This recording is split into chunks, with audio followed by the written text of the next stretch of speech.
Hello everyone, welcome to Evoke English. In today's lesson, we are going to learn some confusing words of English in which a lot of people get confused. So, without further ado, let's get started.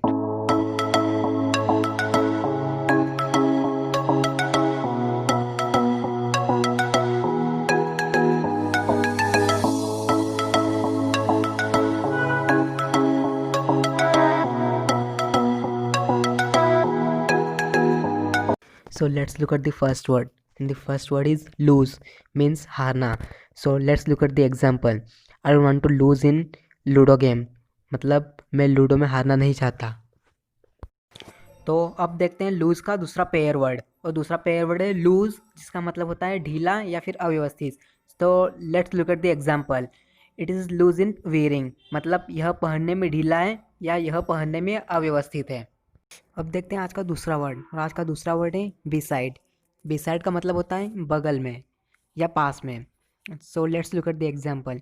I always sit beside to my best friend, मतलब मैं हमेशा अपने दोस्त के बगल में या दोस्त के साथ में ही बैठता हूँ.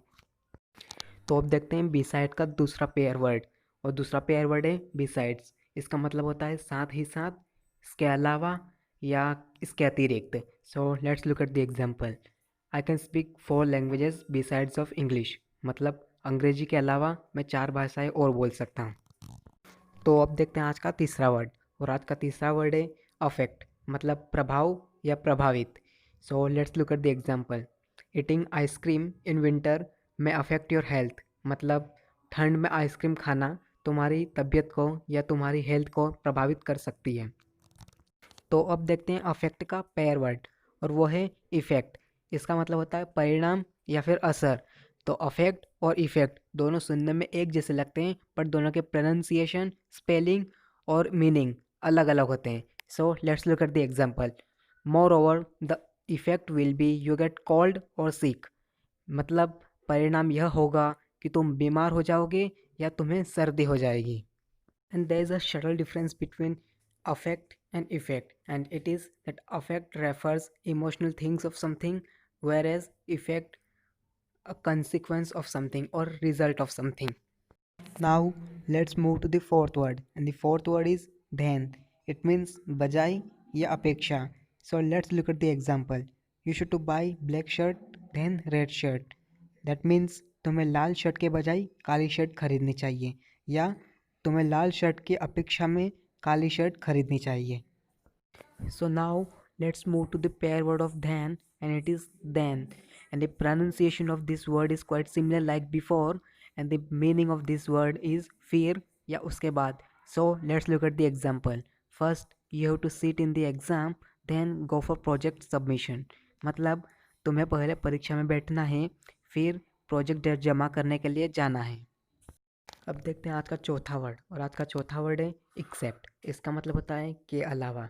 तो बिसाइड्स और एक्सेप्ट दोनों के मीनिंग सेम होते हैं, और दोनों का यूज़ एक ही चीज़ को रेफ़र करने के लिए किया जाता है, मतलब के अलावा या इसके साथ ही साथ. सो let's look at the example. I can play football to except of cricket, मतलब मैं क्रिकेट के अलावा फुटबॉल भी खेल सकता हूँ या खेल लेता हूँ. अब देखते हैं एक्सेप्ट का पेयर वर्ड, और वो है एक्सेप्ट. इसका मतलब होता है स्वीकार करना. सो let's look at the example. I accepted your apiology, मतलब मैंने तुम्हारी क्षमा याचना स्वीकार की या मैंने तुम्हारी क्षमा याचना स्वीकार कर ली. Now let's move to the six word, and the six word is lay down. That means किसी चीज़ को या किसी ऑब्जेक्ट को किसी पर रखना. सो let's look at the example. Could you please let down this pain on table, मतलब क्या आप इस पेन को टेबल पर रख सकते हैं. तो अब देखते हैं इस वर्ड का पेयर वर्ड, और वो है लाई डाउन. इसका मतलब होता है लेटना. So let's look at the example. I want lie down on the sofa, मतलब मैं सोफे पर लेटना चाहता हूँ. Now let's look at the past form of the word, and the lay becomes laid and the lie becomes lay. और अब देखते हैं आज का आठवां वर्ड, और आज का आठवां वर्ड है डेजर्ट. इसका मतलब होता है रेगिस्तान. सो let's look at the example. Rajasthan has most desert area in the India, मतलब भारत में सबसे ज़्यादा रेगिस्तानी इलाका या क्षेत्र राजस्थान में है. तो चलो अब देखते हैं डेजर्ट का दूसरा पेयर वर्ड, और वो है डिज़र्ट. सो डिज़र्ट का मतलब होता है मीठी डिश या कुछ भी ऐसा मीठा जो खाने के स्टार्टिंग में या आखिर में दिया जाए। So let's look at the example. I always get dessert in the end of my meal. मतलब मुझे हमेशा खाने के आखिरी में मीठा मिलता है। इसे ऐसा भी बोल सकते हैं, मैं हमेशा खाने के आखिरी में मीठा पाता हूँ। Now let's look at the ninth word. The ninth word is principal. It means school and college के प्रधानाध्यापक. So let's look at the example. We have to meet your principal today.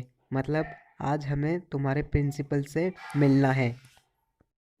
तो अब देखते हैं प्रिंसिपल वर्ड का pair word. और यह है प्रिंसिपल, बट इसकी स्पेलिंग उस वाले प्रिंसिपल से अलग है। तो इसका मतलब होता है सिद्धांत या उसूल। सो let's look at the example. I have many principle in my life. मतलब मेरे जीवन में बहुत सारे उसूल हैं। So if you like this video, please hit like button, share this video as much as you can, and don't forget to subscribe my YouTube channel. My name is Krish and I'll be back soon with my new video.